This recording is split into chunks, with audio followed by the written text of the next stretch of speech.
Hey guys, and welcome back to another tech show video. In today's video I'm going to be fixing up this ASUS F6A laptop. I picked it up online for about $20 and the person who listed it said it works but there is no OS. If that's the only issue, this should be a quick fix. There are no obvious signs of damage on this laptop. It looks pretty well taken care of for the most part. It's a little grimy but nothing we can't clean off. We can see it's supposed to be running Windows Vista, but for now I'm just going to be installing Linux Mint onto it. While I was installing Linux to this laptop, I noticed the fan was running way too high when I wasn't even doing anything. Unfortunately I didn't get a recording of it, but here's another recording of what it sounded like. This definitely means there is a cooling problem, and I would have immediately shut it down if I hadn't already started the setup. If you're not doing anything on your laptop and it starts sounding like a jet engine, there's probably something very wrong.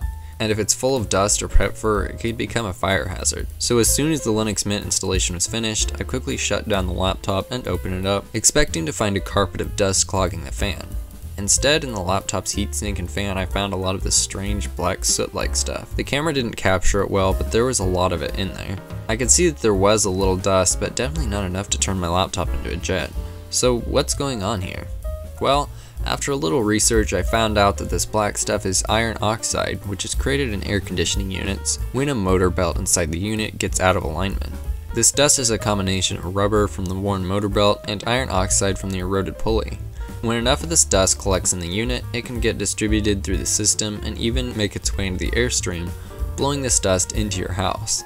Any device with an intake fan like this one will suck in this dust and collect it over time. This dust can easily insulate sensitive equipment from heat transfer, causing components to overheat, which is what caused the fan in this laptop to run overtime, trying to make up for the lack of proper heat transfer.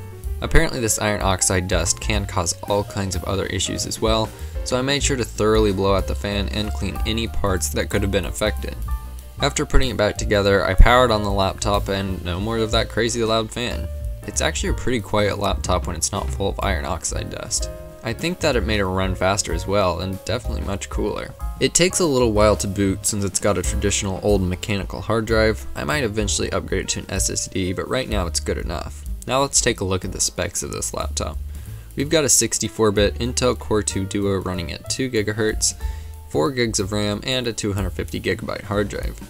We've also got 4 USB ports, an HDMI port, an SD card slot, an Ethernet port, VGA port, headphone and microphone ports, and a DVD Super Multi-Recorder drive, something my more modern laptop doesn't even have. Like I said earlier, it's supposed to be running Windows Vista Home Premium, but of course we've got Linux Mint running on it right now. I did recently pick up a copy of Windows Vista Ultimate though, so I might install that on here in the future. Let's talk about performance because that's really the most important part of any computer. I'm happy to say this laptop is great at performing small tasks such as word processing and even web browsing.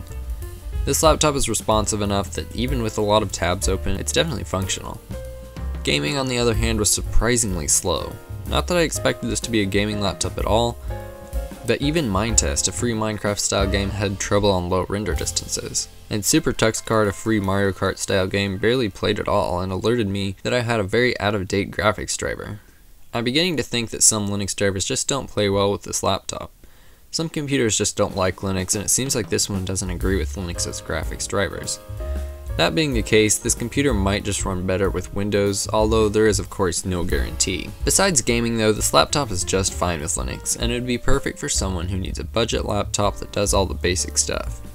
It's also very attractive in my opinion, and it's also very lightweight and portable.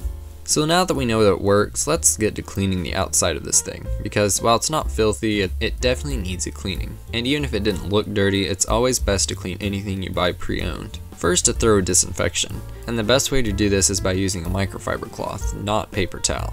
Trust me, I've learned the hard way, it's best not to use paper towel on any computer, because they will almost always break down and leave bits of paper towel everywhere.